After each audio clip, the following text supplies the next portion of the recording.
Sup, ladies and gentlemen, Akalon here, and welcome back to each one of you. And of course, if you are new to the channel, thank you so much for joining us.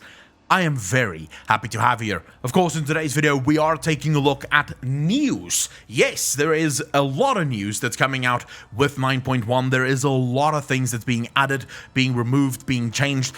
It is crazy to try and keep up with it. And of course, on this channel, I'm going to try and keep you up to date as much as humanly possible. Now remember, if you want to know everything that there is to know within the universe, if you want to play World of Warcraft at the absolute peak, it has been clinically proven that that little like button, if you turn that to blue, you instantly gain skill, 200 skill at least. It's not quite on the level that RGBs will give you, but it's close. So turning that little white button blue is exactly what you need to do. Give it a little tappy tap, it's free of charge, and it will improve your gains. Remember, you can follow me live on Twitch, the link in the description down below, to have these conversations in real time. Now, without further ado, let's jump into it.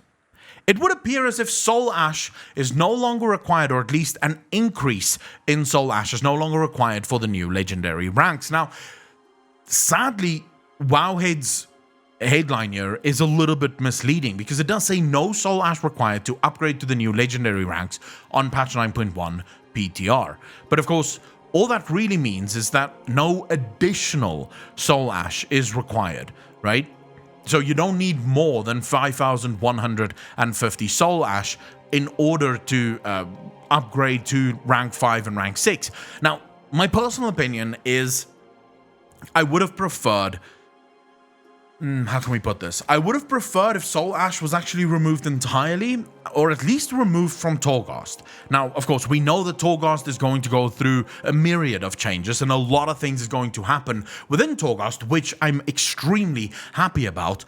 But I do think that Soul Ash must be removed from Torghast if we are to keep Torghast alive as a feature. Right now, Torghast exists as sort of its own feature that has its own power levels, its own power rankings, and you do Torghast for your own pleasure.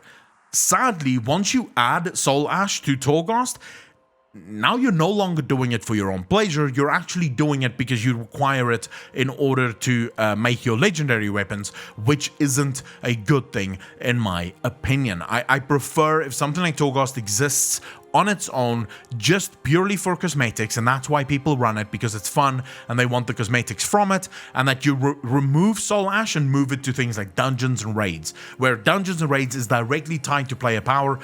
Players do dungeons and raids to increase their player power, and if you add Soul Ash as a reward at the end of mythic runs, or as a reward at the end of boss kills, that just means that even if your gear doesn't drop from the boss, you are still gaining something that you will ultimately use in order to increase your own power. Now, with that said, there does appear to be a brand new type of Soul Ash, and it's called Mega Soul Ash. Now, literally nothing else is known about this. Is this a catch-up mechanic? Is this a piece of Soul Ash that's going to do something completely different to normal Soul Ash? My personal opinion is it will almost never be that. Blizzard wouldn't release a thing called Mega Soul Ash. First of all, I think that name will change.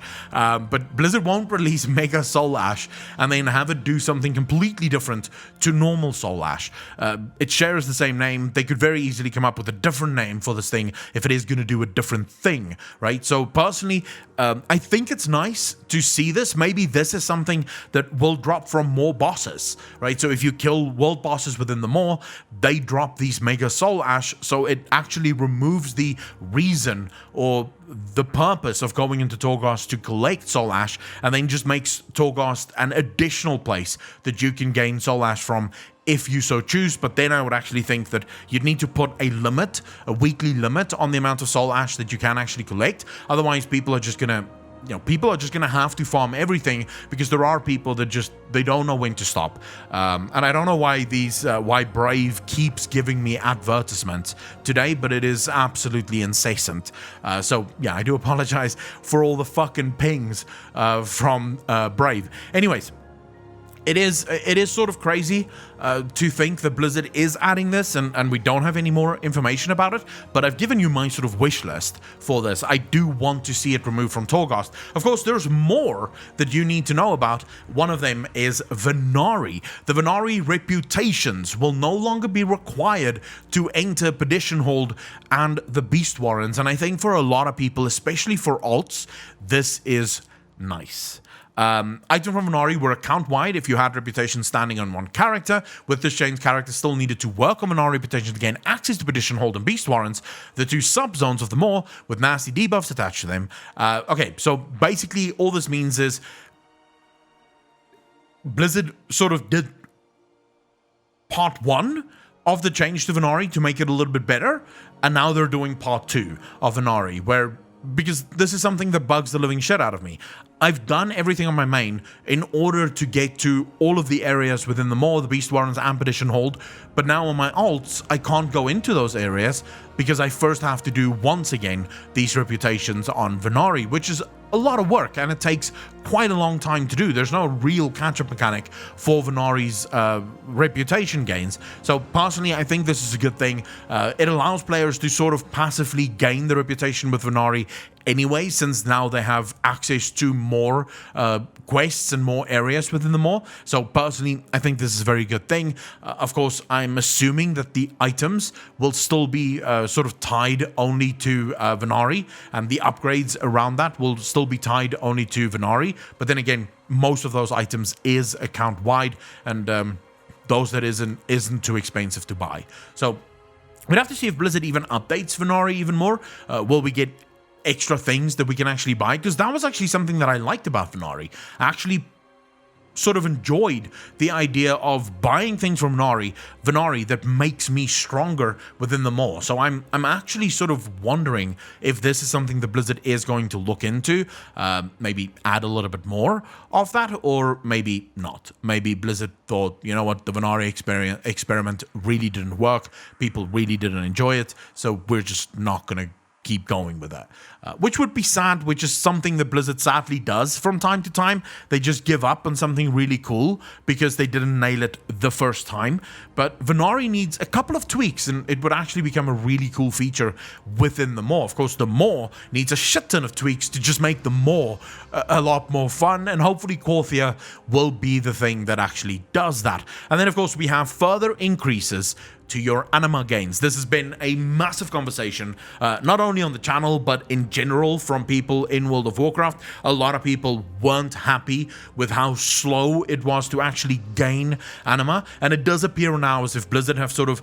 We know that there's already been a buff to Anima Gains, but it seems like there is now a bigger buff coming for Renown from level 42 to level 58. With every single Renown level, at least based on how it reads right now, you will be able to gain additional Anima for World Quests. Now, here's what I will say about this. I don't mind this. Adding additional Anima to World Quests, 100%, no problem. But dungeons and raids should award more Anima than World Quests. Dungeons and raids are considerably harder. PvP as well. PvP should reward more Anima than World Quests do. World Quests... I don't know why Blizzard insists on trying to make World Quests relevant or keep them relevant. They're not fun.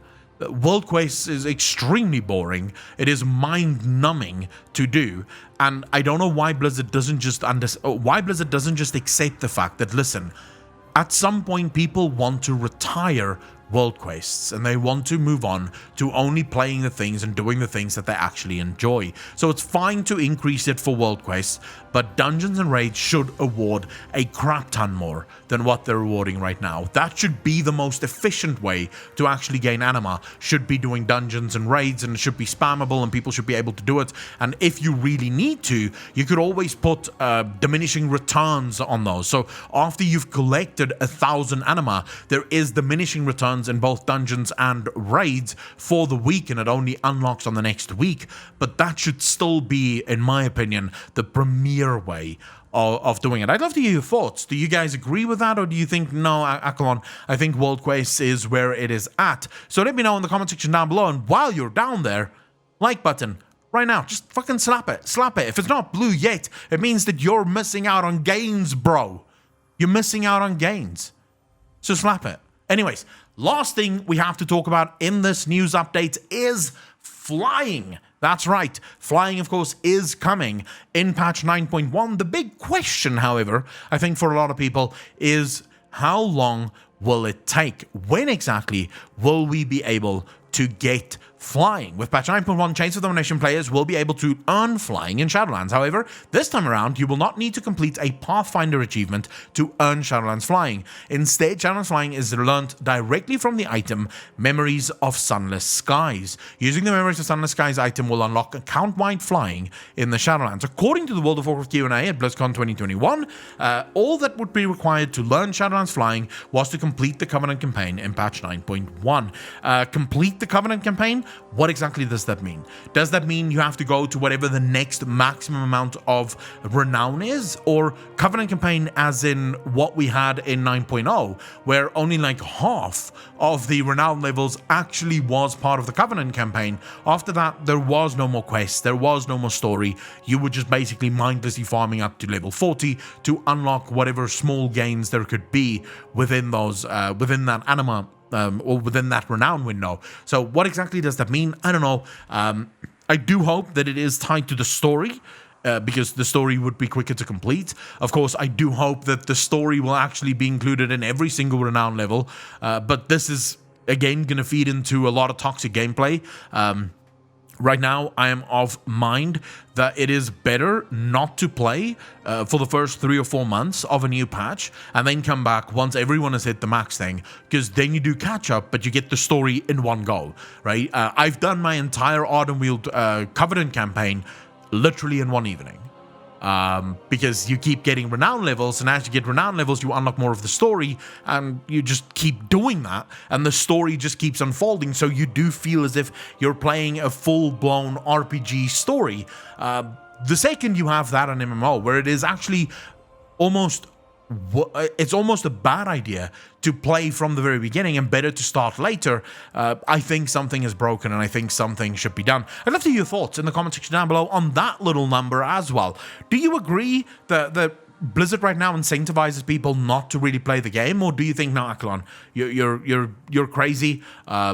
Clearly, it's better to play the game from the very start and do it as it is current. I'd love to hear your thoughts in the comment section down below. Ladies and gentlemen, that is the end of the video. I want to thank you so much for watching. If you enjoyed this video, if you enjoy videos like this one, remember to slap that like button, hit that subscribe button, and leave me a comment in the comment section down below. All of it does help. To all of the YouTube channel members, the Twitch subs, and of course the patrons, thank you so much for your monthly contributions. It does mean the world to me. Thanks to you guys, Alex has a job, and Alex does a wonderful job on the editing. If you love Alex, move over to Patreon, consider gifting $5. There is a weekly podcast for people $5 and up over on Patreon. So if you want to become part of the, I would say, the revolution.